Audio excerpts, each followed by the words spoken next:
Sir நான் அன்னைக்கு வந்து வாக்களிக்கணும்னு தான் நினைச்சேன் நானு. நான் 3 மணிக்கு 3, 3:30க்குள்ள புறப்பட்டு நம்ம போய் அங்க வாக்களிச்சிடணும்னு தான் நினைச்சேன் நானு. போய் வாக்களிக்கிறது என்னுடைய கடமையா தான் நினைச்சேன் நானு. இங்க ஒவ்வொரு பூத்தா நாங்க போயிட்டு இருந்தோம். ஒவ்வொரு பூத்தா போயிட்டு இருந்தோம். சில பூத்துக்கள்ல வந்து அதிமுகவினர் வந்து பூத்துக்கு உள்ளேயே இருந்தாங்க. சில பூத்துக்கள்ல பூத்துக்கு உள்ளேயே இருந்தாங்க. ஏஜெண்ட் இல்லாதவங்களும் பூத்துக்குள்ளேயே இருந்தாங்க. அதெல்லாம் வந்து எங்களுடைய ஏஜெண்டுகள் வந்து சுட்டிக்காட்டினா கூட சில இடங்கள்ல வந்து அவங்கள வெளியேத்துறதுக்கு முயற்சி எடுத்தா கூட அவங்க ஒரு ஒரு ஒரு உங்களுக்கு தெரியும் எப்படி வந்து இங்க ஒரு பிரச்சனையை உருவாக்குறதுக்கு சட்டம் ஒழுங்கை வந்து எப்படி வந்து கெடுக்கணும்னு நினைச்சாங்க. எந்த மாதிரியான நடவடிக்கையில 2, 3 நாட்களா கடைசியா இருந்தாங்க. போய் மறியல்லாம் பண்ணாங்க. மாவட்ட ஆட்சியர் வந்து மறியல்லாம் பண்ணி தேர்தலெல்லாம் நிறுத்தணும் அப்படிங்கிற அந்த சூழலுக்கு போனாங்க.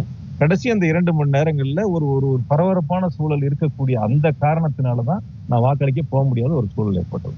ஏன்னா முழுமையா இங்க இருந்து பார்க்க வேண்டிய அவசியம் ஏற்பட்டதால் தான் நான் வாக்களிக்க போக முடியல. உள்ளபடியே நான் போகணும் 3 மணிக்கு புறப்பட்டு 5 மணிக்கு நாங்க போய் ஓட்டு போடணும்னு நினைச்சேன். கடைசி கட்டம் ஒரு பரபரப்பான ஒரு சூழல் ஏற்பட்டது. அந்த சூழலை தவிர்க்க வேண்டும். ஏதாவது வந்து இங்க ஒரு கடைசி 2 நாட்கள் ஏற்பட்டதை போல ஒரு பதட்டம் ஏற்பட்டு விடக் கூடாது என்ற காரணத்தினால் தான் முழுமையாக இங்கிருந்து நான் வாக்களிப்பதை கவனிக்கக்கூடிய அந்த பணியை நான் கையில எடுத்தேன். வேற ஒண்ணும் இல்ல.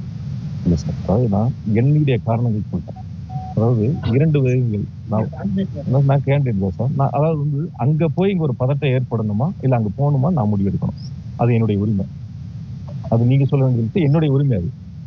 நீங்க உங்களுக்கு ஒரு கடமை இருக்கிற மாரி எனக்கு ஒரு கடமை இருக்கு. வாக்களிப்பதும் கடமை.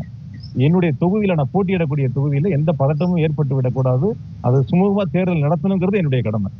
2 என்னுடைய கடமை தான். அந்த 2 கடமைகள்ல நான் புறப்படக்கூடிய சூழல்ல இங்க ஒரு பதட்டம் ஏற்பட்டது. அந்த பதட்டத்தை தவிர்க்க வேண்டும், தணிக்க வேண்டும்ங்கிறதுக்காக இங்க இருந்து நான் அந்த களப்பணியில பார்த்தேன். அதுல ஒண்ணும் மாற்று கருத்து இல்ல.